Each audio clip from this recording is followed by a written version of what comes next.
Começa agora um programa que traz tudo sobre o livro mais lido em todos os tempos. Apresentamos O Som do Livro.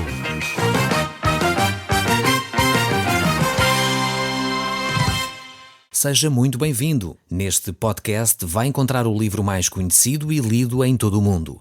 Vamos levá-lo numa viagem pela história da humanidade. Este é um audiolivro para si, para a sua família e sociedade em geral. Contextualização e comentários de Paulo Chaveiro. Eu sou Paulo Chaveiro e nós hoje vamos voltar ao texto do livro de Oseias. Nós estamos a analisar este texto que fala do amor de Deus. Nós vimos no último programa o capítulo 3 e hoje gostaria de uma forma breve voltar a este capítulo 3. São 5 versículos só, mas que falam de um amor profundo de Deus para cada um de nós. E falam também da nossa rebeldia, da rebeldia do povo de Israel, como eles viraram as costas a Deus, como eles fizeram o que lhes apetecia, não dando importância ao amor de Deus. Vejamos então este capítulo 3, verso 1, que diz assim: Disse o Senhor: vai outra vez, ama uma mulher amada de seu amigo e adúltera, como o Senhor ama os filhos de Israel, embora eles olhem para outros deuses e amem bolos de passas. Comprei-a, pois, para mim por 15 peças de prata e 1 homer e meio de cevada, e lhe disse: tu esperarás por mim muitos dias, não te prostituirás, nem serás de outro homem, assim também eu esperarei por ti. Porque os filhos de Israel ficaram por muitos dias sem rei, sem príncipe, sem sacrifício, sem coluna, sem estola sacerdotal ou ídolos de lar. Depois tornaram os filhos de Israel a buscar ao Senhor, seu Deus, e a Davi, seu rei. E nos últimos dias, tremendo, se aproximarão do Senhor e da sua bondade. Estes 3 primeiros capítulos de Oseias falam então desta experiência terrível que Oseias tem de viver para poder transmitir ao povo de Israel aquilo que é o amor de Deus para com eles. Oseias é como se fosse uma parábola, uma história contada por Deus ao povo de Israel. Então é a própria família, a própria situação de Oseias que é a profecia em si mesmo. Não é só as palavras. Alguém disse um dia, fala do Evangelho, fala do amor de Deus aos outros, se necessário for, até usando palavras. Isto no sentido de dizer que a nossa vida deve falar mais alto do que aquilo que nós dizemos. Muitas pessoas querem falar do Evangelho, querem falar da Palavra de Deus, mas depois a sua vida não está em conformidade, não é exemplo para ninguém. E na realidade esse exemplo tem de ser um exemplo sincero, um exemplo que parte do coração de alguém que ama a Deus. Lembra-se daquela história, certamente, que alguém estava a querer dar um sermão, enfim, de moralidade a alguém, e essa pessoa virou-se para ele e disse: olha, desculpa, mas as tuas ações gritam tão alto que eu não consigo ouvir as tuas palavras. E muitas vezes a nossa atitude é assim. Pessoas que até querem ter um bom discurso, um discurso moralista, um discurso bonito, até às vezes um discurso religioso, mas depois a sua prática de vida não é condizente com aquilo que eles estão a afirmar. A pessoa diz que não casou para servir a Deus totalmente e tudo mais, mas depois tem mulheres aqui, mulheres ali, quer dizer, isto não é de acordo com os ensinos bíblicos. A Bíblia diz que aqueles que ministram a palavra devem casar. Isso está escrito na Bíblia, em 1 Timóteo, Tito. Para quê? Para que o exemplo de casa seja um modelo para a igreja. E depois a pessoa, sendo aprovada em casa, na sua vida familiar, então possa ministrar na casa de Deus, porque quem não tem a sua casa em ordem não pode servir na casa de Deus. Isto é um princípio básico das Escrituras. Então precisamos de aprender aqui com o livro de Oseias também este aspecto, que no fundo a nossa vida é de facto um modelo, também fala, as nossas ações também falam para com aqueles que estão ao nosso redor. E é de facto muito, muito interessante ver como este aspecto é realista, é mesmo assim que acontece. E vemos aqui que Oseias é desafiado a viver dentro deste padrão. Depois chegamos então ao capítulo 4. O capítulo 4 que vai continuar a falar da palavra de Deus. O verso 1 e 2 diz assim: ouvi a palavra do Senhor, vós filhos de Israel, porque o Senhor tem uma contenda com os habitantes da terra, porque nela não há verdade, nem amor, nem conhecimento de Deus. Há aqui uma contenda da parte de Deus para com os moradores da terra. Porquê? Por 3 razões. Primeira, porque as pessoas não falavam a verdade. Estavam a mentir uns aos outros. Parece que estamos a viver dias semelhantes a estes, em que as pessoas preferem a mentira do que a verdade. Há algum tempo atrás estava a falar com um jovem licenciado numa área, enfim, bastante proeminente, na área informática, e ele estava a desenvolver ali um trabalho e o patrão, enfim, a certa altura recebe um telefonema lá no escritório e o patrão diz: eu não posso receber esse cliente, diz lá que eu não estou. E ele disse: desculpe, mas eu não posso mentir, quer dizer, eu sou cristão, os meus valores são a verdade, eu não minto assim e também não vou mentir ao cliente. Portanto, se você não quer atender, eu posso dizer que você não pode atender, não quer atender, mas agora mentir, dizer que você não está, eu não vou fazer isso. E o patrão, em vez de apreciar este aspecto deste empregado, quer dizer, é uma coisa boa, a pessoa quer falar a verdade, ele diz: sinceramente, não esperava isto de ti. Como se ele tivesse a fazer uma coisa má, quer dizer, o mentir é que era certo, o falar a verdade era errado. Vivemos em períodos em que Deus tem uma contenda certamente connosco, assim como tinha com os habitantes de Israel naquela altura, porque eles não falavam a verdade. Depois há aqui um outro aspecto desta contenda, é que eles não tinham amor. E realmente precisamos de crescer cada vez mais no amor. É interessante ver que os 2 grandes mandamentos que Jesus resume, onde resume toda a lei, é no amor a Deus e amor ao próximo. E há pouco tempo estava a meditar sobre esta questão e para mim fez sentido, fez algum sentido perceber que a imagem de Deus em nós não é física. Portanto, Deus não é parecido connosco fisicamente, no sentido que tem braços, pernas, etc., porque Deus é Espírito, mas a imagem de Deus em nós é, de facto, o amor de Deus colocado no nosso coração. Porquê? Porque Deus é amor, diz as Escrituras. Esta é a essência da existência de Deus. O caráter de Deus é permeado pelo amor. E Deus, quando criou o homem à sua imagem e semelhança, criou-o com a capacidade de amar. Nenhum outro ser tem a capacidade de amar. Mesmo os anjos, que têm a capacidade de escolher, não têm a capacidade de amar. E esta é a imagem de Deus colocada em nós. Por isso é tão importante o amor. Por isso é que nas Escrituras a gente vê que Deus nos apela constantemente e nos deixa mandamentos, inclusive, para nós amarmos, porque Deus quer recuperar em nós esta imagem de Deus perdida. Então precisamos começar a amar. Quando nós deixamos de amar alguém, temos que clamar ao Deus de amor que Ele coloque a sua imagem em nós. Eu, com frequência, tenho que pedir a Jesus: Jesus, vem-me dar essa tua imagem e semelhança, coloca no meu coração o amor. A Bíblia vai mais longe e diz que nós temos que chegar ao ponto de amar os nossos inimigos. Isto não é natural em nós. Nós perdemos essa imagem de Deus no Éden, esta imagem de Deus que é a base do amor, perdemos-la lá no Jardim do Éden. Por isso, quando Deus falou ao homem que ele não deveria comer do fruto do conhecimento do bem e do mal, não deveria comer da árvore da vida, e Satanás veio e disse: isso é mentira, podem comer à vontade, não vão morrer. Este morrer aqui foi um morrer espiritual, morremos por dentro, perdemos a imagem e semelhança de Deus de alguma forma nesta capacidade de amar. E por isso Deus quer recuperar isso em nós, por isso Ele diz que nós temos que amar até os nossos inimigos. Faz parte da natureza cristã ter este amor que vai além do normal, vai além de amar os amigos, além de amar aqueles que nos fazem bem. Chegamos ao ponto de amar até os próprios inimigos. Aqui em Israel, Deus tinha uma contenda com o povo porque eles faltavam à verdade e porque eles faltavam ao amor. E depois temos um terceiro aspecto, que é: eles não tinham conhecimento de Deus. Eles não percebiam quem era Deus. E eu creio que aqui nós temos um déficit muito grande. Precisamos de crescer neste conhecimento de quem é Deus. É por isso que nós temos tantas ideias erradas. E algumas dessas ideias erradas trespassam até para o nosso saber popular. Não sei se você vai identificar este provérbio, mas há aquele provérbio popular que costuma dizer: Deus dá nozes a quem não tem dentes. Já ouviu isto? Isto é falta de conhecimento de quem Deus é.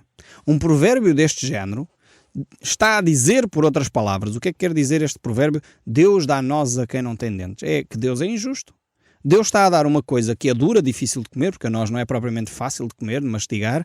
Deus está a dar uma coisa boa, porque a nós é boa, a quem não tem capacidade para a receber.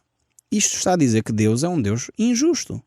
E realmente o nosso conhecimento popular, por vezes, revela desconhecimento do caráter de Deus. Outra coisa que, por exemplo, muitas vezes nós vemos nas pessoas é dizer que Deus é um Deus punitivo, um Deus constantemente castrador, um Deus que é tipo assim, um Deus zangão, que está sempre zangado e vai sempre punir toda a gente. uma imagem cinzenta de quem Deus é. É falta de conhecimento de Deus. Deus é um Deus de amor. Deus não é um Deus que deixa passar tudo em branco, não é isso que eu estou a dizer. Deus não é um Deus que vai fingir que não vê a maldade dos homens, não é isto que eu estou a dizer. Mas Deus é um Deus de amor e nós precisamos de conhecer este Deus de amor, nos relacionarmos com Ele. Precisamos de conhecer melhor o seu caráter para podermos desenvolver em nós uma relação com Deus profunda, intensa e íntima. Então aqui o povo de Israel tinha uma contenda com Deus porque não falavam a verdade, não desenvolviam o amor e não tinham conhecimento de Deus. Eu creio que nós precisamos de recuperar rapidamente estas 3 áreas na nossa sociedade. O que prevalece, diz o texto, continua voltando aqui ao verso 2, o que prevalece é perjurar, mentir, matar, furtar, adulterar e há arrombamentos e homicídios sobre homicídios. Eu não estou a ler o jornal de ontem, não é isso, não se assustem. Este era o que acontecia na nação de Israel. Mas parece que é o que acontece nos nossos telejornais constantemente. A gente assiste a mentiras, fulano tal enganou não sei quem, corrompeu não sei o quê, dinheiro foi desviado não sei para onde, as contas não batem certo, o orçamento foi furado, fulano tal matou não sei quem. Isto parece quase os nossos telejornais. Eu costumo dizer com muita tristeza, e digo isto com muita tristeza, os telejornais são escritos com sangue. Os jornais só vendem quando vêm desgraças.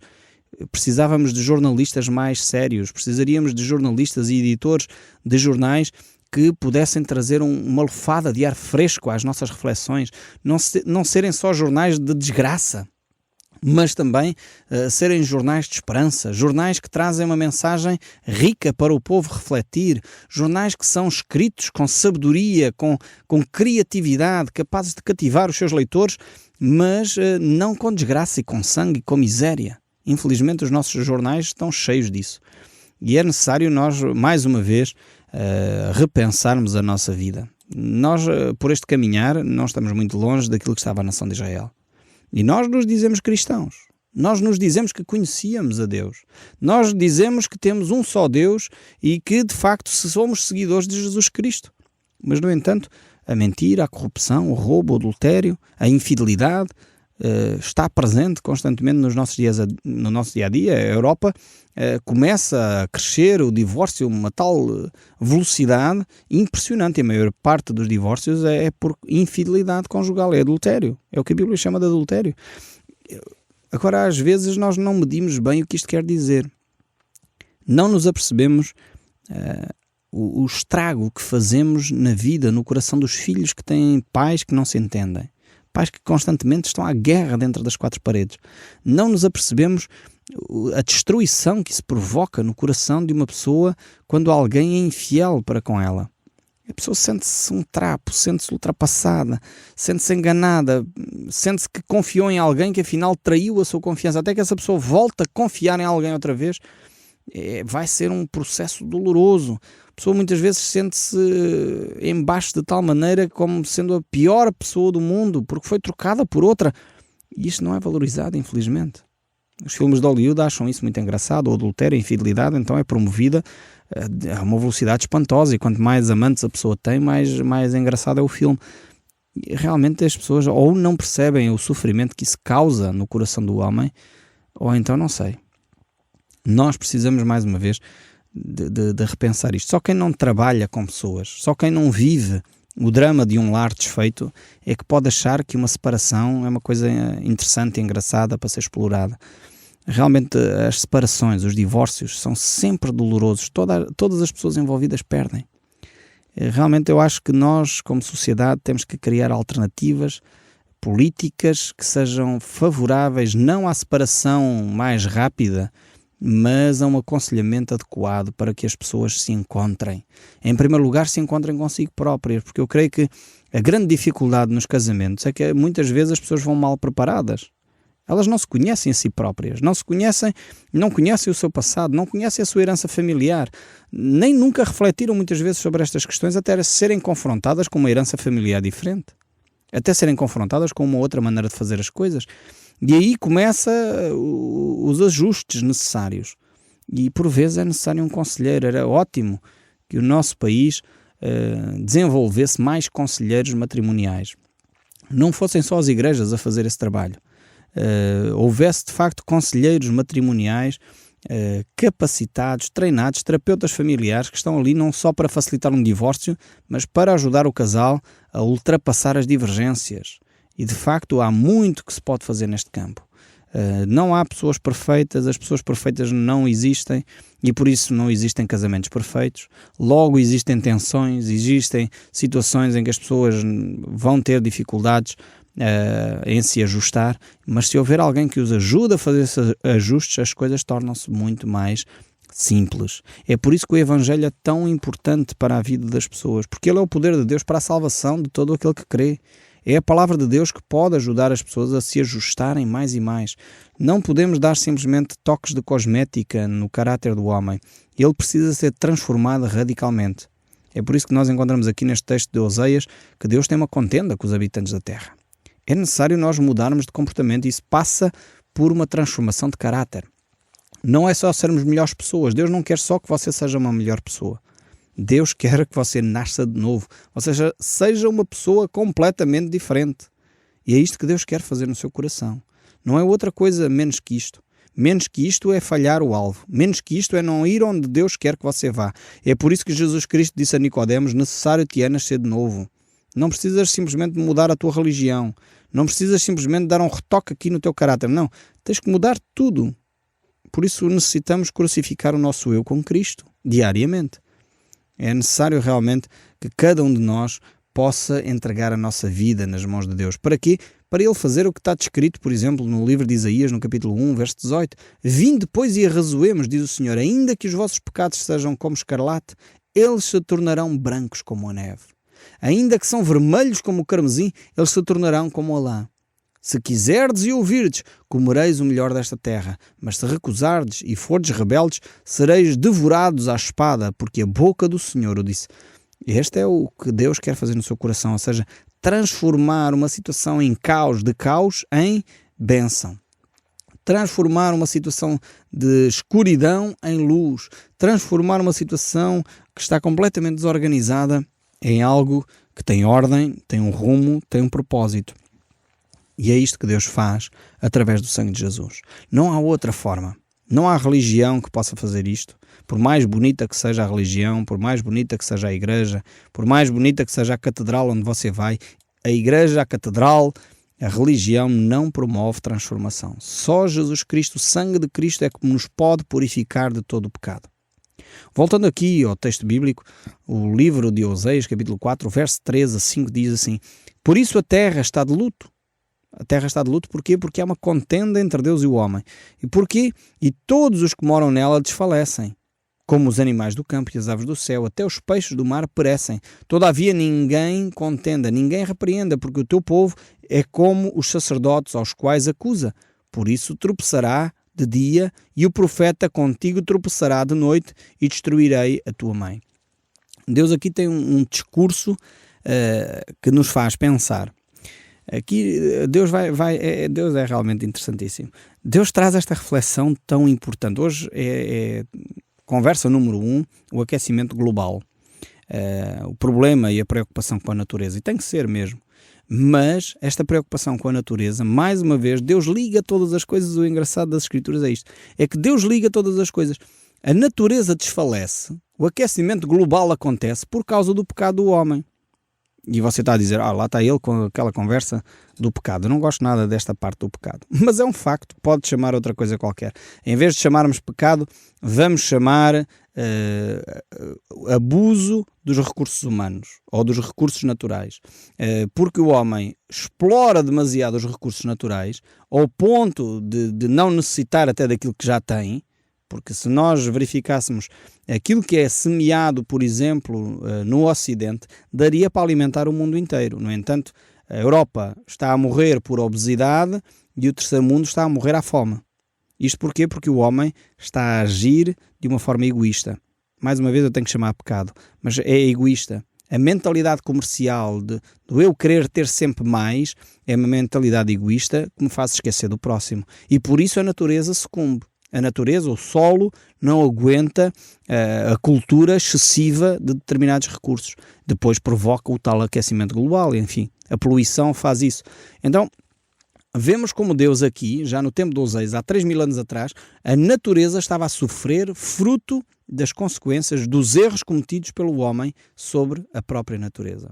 E depois vemos ainda que uma consequência séria que desencadeia esta situação é que os sacerdotes e os profetas não estão a cumprir o seu papel. Ou seja, aqueles que eram os religiosos e deveriam estar ativamente a chamar o povo à atenção para fazer estas ligações da espiritualidade com o mundo natural, com a nossa vida diária, com aquilo que nós somos e aquilo que nós temos nas nossas mãos para administrar. Estes sacerdotes, estes profetas, não estavam a fazer esta ligação, não estavam a educar o povo nos caminhos de Deus, não estavam a mostrar qual era a saída para essa situação. E por isso o povo estava a perecer. E o verso 6 ainda diz: o meu povo está sendo destruído porque lhes falta conhecimento. Porque tu, sacerdote, rejeitaste o conhecimento. Também eu te rejeitarei para que não sejas sacerdote diante de mim, visto que te esqueceste da verdade do teu Deus, também eu me esquecerei do teu filho. O meu povo está sendo destruído porque lhes falta o conhecimento. Realmente isto é tremendo e necessitamos que novos líderes religiosos, novos líderes espirituais tenham conhecimento de quem Deus é. Não é um conhecimento intelectual, não é um conhecimento meramente teológico. Eu tenho dito isto frequentemente, eu tenho visto muito teólogo, pessoas que fizeram curso de teologia, que provavelmente irão parar ao inferno, porque eles dizem barbaridades acerca de quem é Jesus. No entanto, tem um curso de teologia. Teologia, não, quando fala a Bíblia em conhecimento, é um conhecimento relacional, um conhecimento de intimidade, um conhecimento de proximidade com Deus, e não um conhecimento meramente intelectual. O Som do Livro, uma produção da Rádio Transmundial de Portugal.